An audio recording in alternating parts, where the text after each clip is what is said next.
Ce que Dieu a fait pour moi, personne ne le sait. Ce que Dieu a fait pour moi, personne ne peut le faire. Moi j'ai décidé de suivre Jésus-Christ, de le suivre toute ma vie pour l'éternité.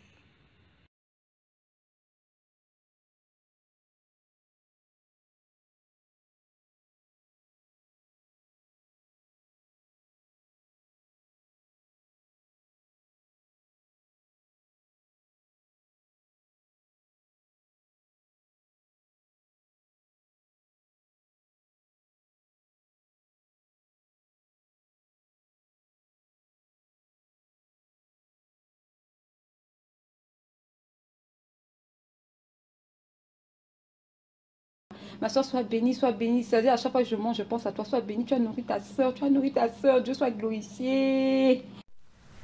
Que le nom du Seigneur Jésus-Christ soit glorifié. Que son saint nom soit élevé. Père, je te dis merci pour tes bienfaits. Je te dis merci pour tout ce que tu fais. Et merci de prendre soin et de veiller sur nous, nous qui sommes tes enfants. Aujourd'hui, je viens devant toi, Seigneur, pour témoigner, pour expliquer et dire ce que tu as fait pour ta fille dans les moments difficiles que j'ai traversés. Je me présente devant le peuple de Dieu aujourd'hui par ta grâce et Seigneur, reçois toute la gloire dans le nom tout-puissant de Jésus-Christ. Alléluia. Shalom à vous. Shalom mes bien-aimés dans la foi en Jésus-Christ. Shalom, shalom. J'espère que vous portez bien. J'espère que tout se passe bien dans votre vie avec le Seigneur, votre marche chrétienne, votre vie de famille, votre vie de couple, tout ce que vous entreprenez de faire. Aujourd'hui, je viens pour partager avec vous ce témoignage. Je témoigne pourquoi? D'abord, pour que le nom du Seigneur Jésus-Christ soit glorifié, pour dire que Dieu prend soin de ses enfants, pour dire que Dieu est fidèle et pour dire que Dieu n'abandonne jamais ceux qui lui appartiennent. Alléluia. Peut-être que tu traverses un moment difficile en ce moment, ma sœur, je ne sais pas. Mais ce que je pourrais te dire, garde les yeux fixés vers le Seigneur. Quel que soit ce que tu traverses, garde les yeux fixés vers le Seigneur, car rien ne lui est impossible. Amen.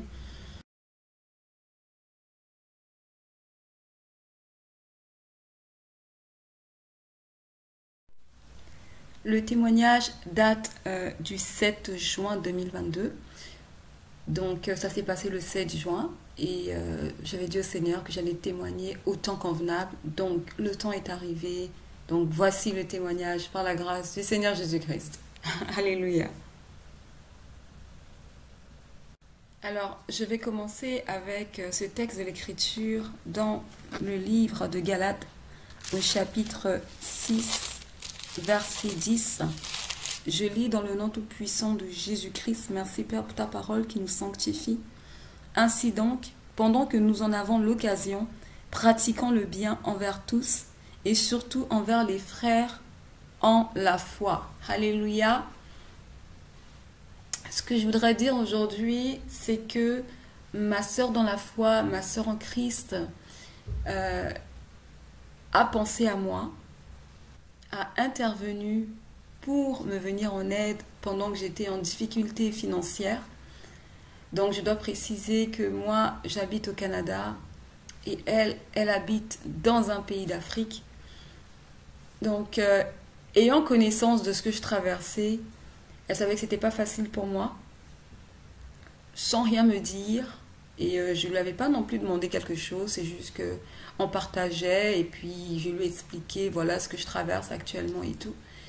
Et je reçois dans mon téléphone un texto de ma sœur, c'était un numéro de transfert Western Union me disant que ben, tiens, je t'envoie de l'argent, va faire tes courses, nourris-toi, c'est important, et tout et tout.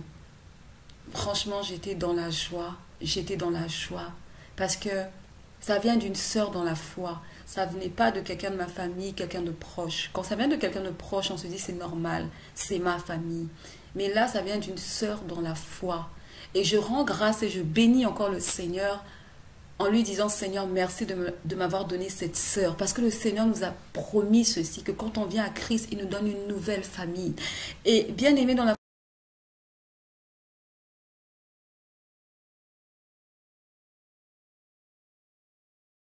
fois, je voudrais insister sur ça, je voudrais faire une précision, c'est très important.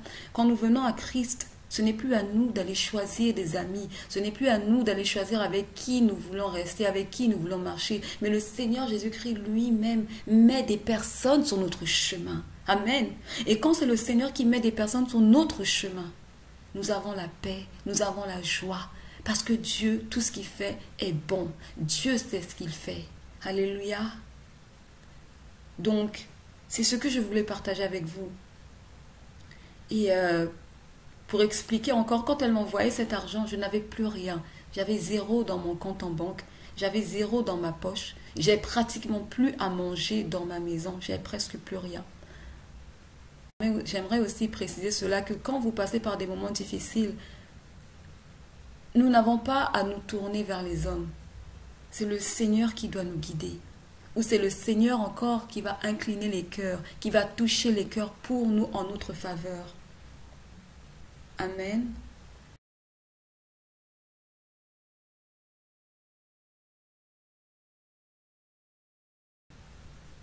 La parole nous dit clairement, béni soit l'homme qui se confie en l'Éternel et dont l'espérance est en l'Éternel. C'est dans le livre de Jérémie. Jérémie 17, verset 7, je crois, si je ne me trompe pas.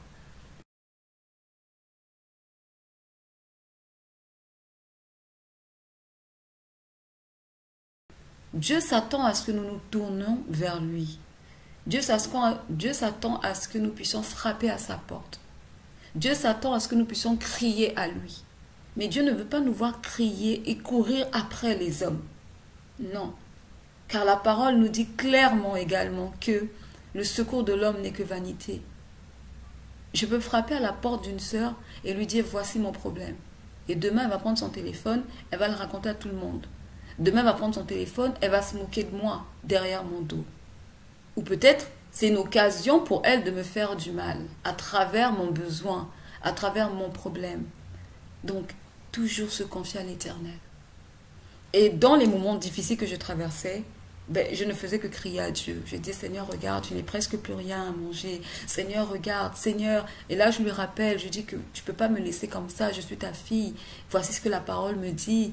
David n'a jamais vu le juste être abandonné, ni sa postérité mendier son pain. Donc moi, je ne peux pas me voir, moi, enfant de Dieu, aller dans un supermarché et me mettre à voler parce que je n'ai rien à manger chez moi. Non, mais je ne peux pas accepter ça. Je suis enfant de Dieu, fille du royaume. Mon Père dans les cieux, il a tout. Il ne lui manque rien. Et rien ne lui est impossible. Le Seigneur nous dit dans sa parole que tant que nous demeurons dans l'obéissance, il est avec nous. Et au moindre cri, à la moindre demande, le Seigneur va, exaucer nos prières. Alléluia.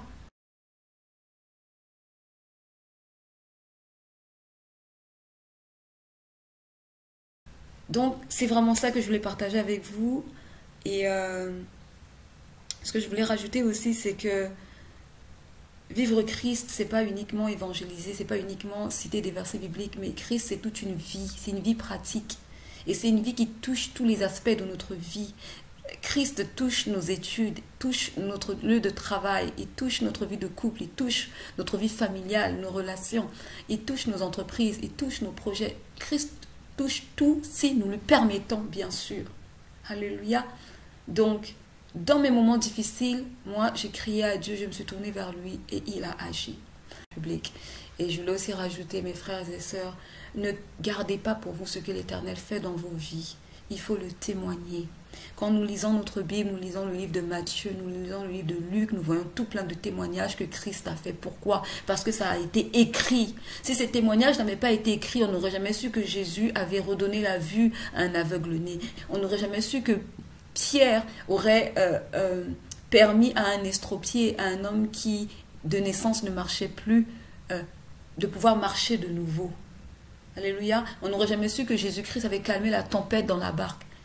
Tout ça, nous le savons parce que ça a été écrit. Ça veut dire que toi aussi, tu as une part de témoignage, mon frère, ma soeur, à pouvoir propager partout où tu vas, que ce soit dans ton lieu de travail, que ce soit à l'école, que ce soit autour de toi. Les gens doivent savoir ce que Christ fait. Parce que ce que Christ fait en moi, il peut le faire dans ta vie. Et encore plus que ça.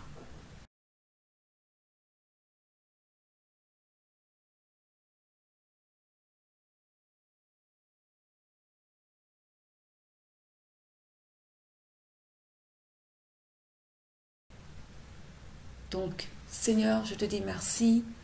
Que ton Saint-Nom soit glorifié, Éternel. Voici le témoignage, j'ai témoigné. Et que toute personne soit édifiée.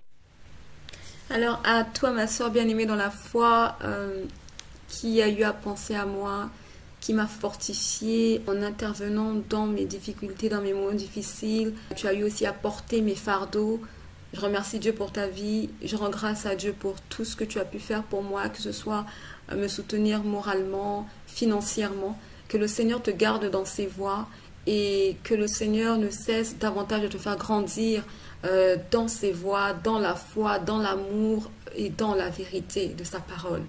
Alléluia, dans le nom tout-puissant de Jésus-Christ. Merci Seigneur pour cette sœur que tu m'as donnée. Merci pour la famille que tu m'as donnée, Éternel. Et je prie aussi que tu donnes aux bien-aimées sœurs et aux bien-aimés frères dans la foi qui sont mal entourés, qui sont peut-être entourés par des faux frères, qui sont peut-être entourés par des sœurs en forme de peau d'agneau, mais qui sont des loups. Je prie Seigneur que tu les guides et les diriges vers leur vraie famille. Je prie, Seigneur, que tu mettes sur leur chemin leur véritable sœur dans la foi, leur véritable frère dans la foi, avec qui, Éternel, ils marcheront dans tes voies et ils accompliront ton œuvre dans le nom tout-puissant de Jésus-Christ.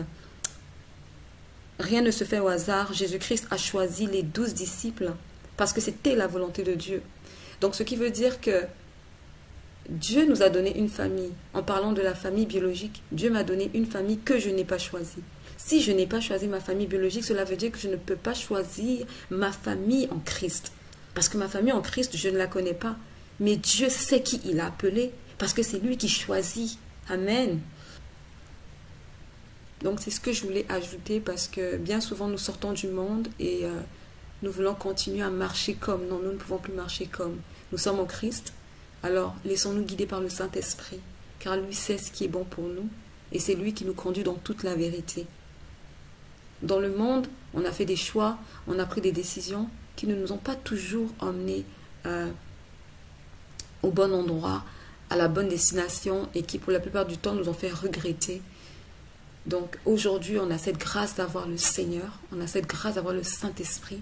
Alors, laissons le Seigneur nous perfectionner, laissons le Seigneur nous façonner et faire de nous ce qu'il veut. Alléluia. Voilà. C'était la sœur Gabrielle.